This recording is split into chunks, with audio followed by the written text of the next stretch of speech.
कहानी नीरू की है। पंजाब की नीरू की शादी दिल्ली के राहुल से होती है। दिल्ली कितना बड़ा शहर है ना, लेकिन आप लोगों का घर तो बहुत छोटा है। हमारे पंजाब में तो ये बड़े बड़े घर होते हैं कि मजा ही आ जाता है। कोई बात नहीं नीरू, मैं भी तुम्हारे लिए बहुत बड़ा मकान बनाऊंगा बहुत जल्दी। नीरू के पिता जहां पंजाब के जाने माने व्यापारी थे, वहीं उसका पति राहुल दिल्ली में एक सिंपल नौकरी करता था।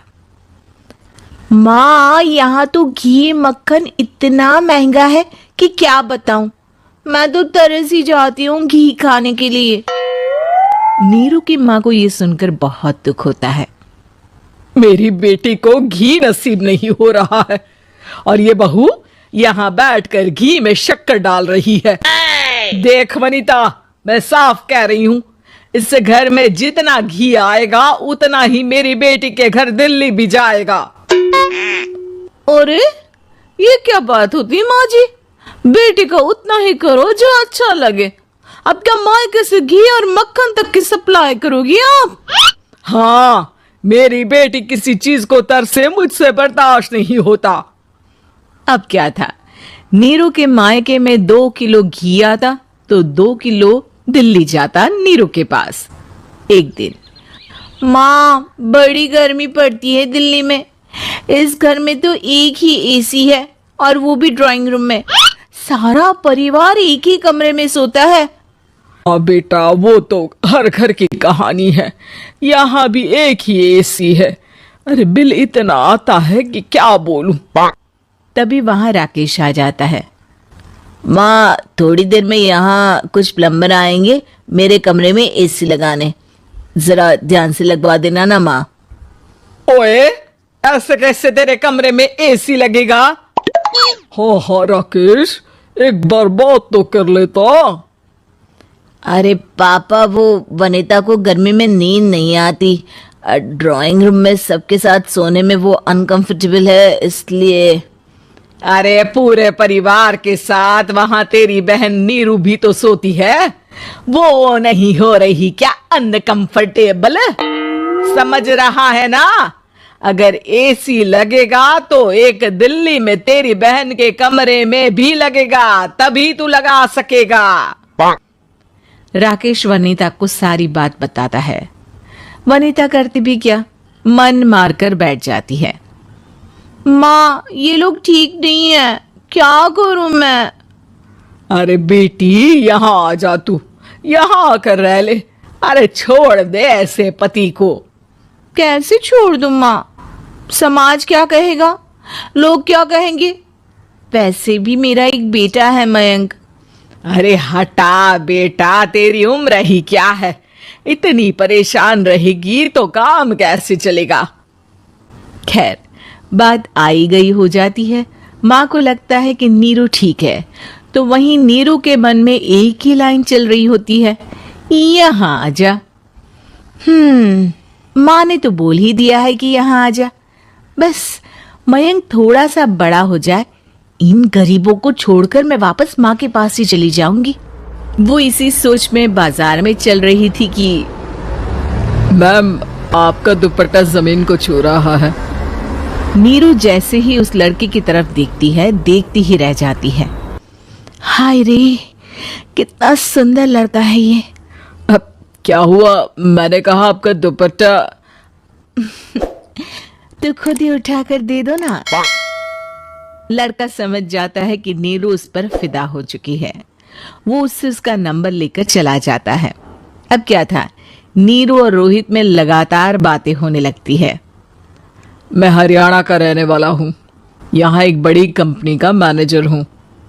अच्छा, और कितने बच्चे हैं तुम्हारे? बच्चे? अरे मेरी तो शादी भी नहीं हुई है। तुम बताओ, शादी करोगी? नीरू शर्मा जाती है। अब लेकिन मैं तो पहले से ही शादीशुदा हूँ। मुझे फर्क नहीं पड़ता, बस तुम शादी कर लो, भाग चलते हैं। बहुत पैसे वाला हूं मैं, हमेशा खुश रखूंगा तुम्हें। नीरू रोहित से मिलकर सारा प्लान बना लेती है। और फिर एक दिन घर से भाग जाती है। दोनों शादी कर लेते हैं। शादी के बाद क्या बात है नीरू, तुम्हें परेशान सा देखता हूँ, सब ठीक तो है ना? हाँ हाँ, सब ठीक है।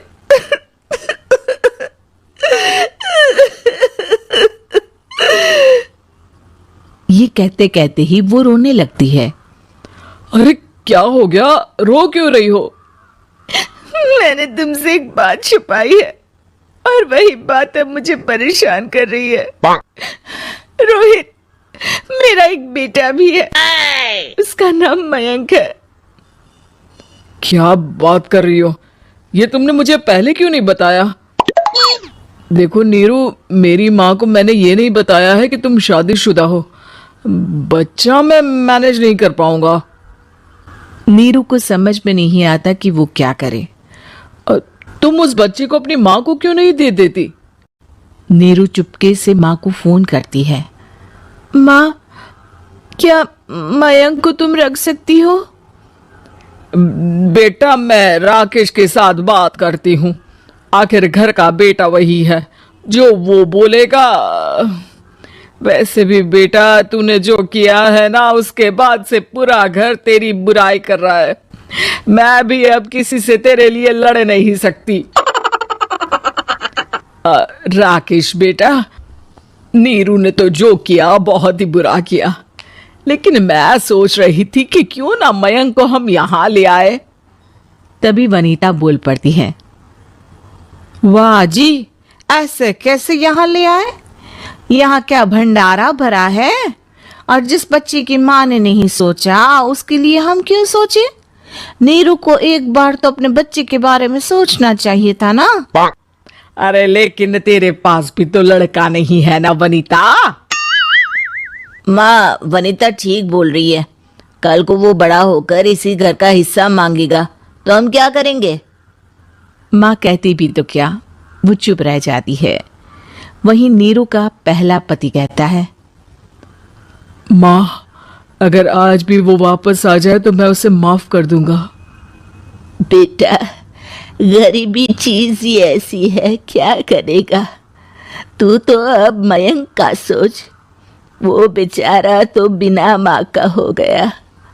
मयंक के खातिर तू दूसरी शादी कर ले बेटा। लोगों के लाख समझाने के बाद नीरू के पहले पति की शादी रिद्धि से हो जाती है, जिसके पहले पति से 2 बच्चे होते हैं। देखो जी, मैंने शादी सिर्फ बच्चे के खातिर की है। मैंने भी शादी सिर्फ बच्चों के खातिर की है। वहीं नीरू के दूसरे पति के मन में ये बात घर कर जाती है कि नीरू एक मासूम बच्चे को उसके खातिर छोड़ कर आई है। अब देखो नीरू, मुझे लगता है कि जो औरत अपनी कोख का बच्चा छोड़ सकती है, वो तो कुछ भी कर सकती है। कल को तुम्हें मुझसे अच्छा कोई मिल गया तो तुम तो मुझे भी बाय बाय कर दोगी ना। नीरू को अब उसका दूसरा पति ताने देना शुरू कर देता है। तंग आकर नीरू उसके यहाँ से भागकर अपने पहले पति के पास चली जाती है, लेकिन ससुराल में क्या लेने आई है नीरू, मयंक को? नहीं नहीं सासू माँ, मुझसे गलती हो गई, मुझे माफ कर दीजिए। नीरू, अब वक्त खत्म हो गया है, मेरी शादी हो चुकी है। तो छोड़ दो ना उसे, हमारा बच्चा है। मैं आपको अपनी माँ नहीं मानता। मेरी नहीं मान तो बात छिए। नीरू मयंक की बात सुनकर समझ जाती है कि उसके पास अब ना आसमान रहा ना ही जमीन।